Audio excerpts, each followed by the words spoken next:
Sa mga ginagalangan DRPS2. ng taxpayers kan RDO 66 East Camarines Sur, mag-file na po kamukan sa indong annual income tax return para sa taong 2025 asin magbayad din tamang buwis bago sa kaaldawan kan April 15, 2026. Para makapag-file, mag-file po kita online gamit ang e-filing systems na EBIR DRPS2. forms o EFPS. Manunggod man po sa pagbayad, para sa EFPS filers, sa EFPS Enroll Bank kita mabayad.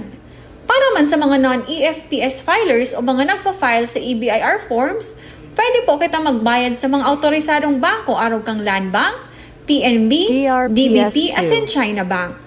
Pwede man po kita magbayad online gamit ang Land Bank Link.biz portal, Union Bank of the Philippines Online, Development Bank of the Philippines PayTax Online, Maya, o kaya sa MYEG gamit ang credit card or e-wallet.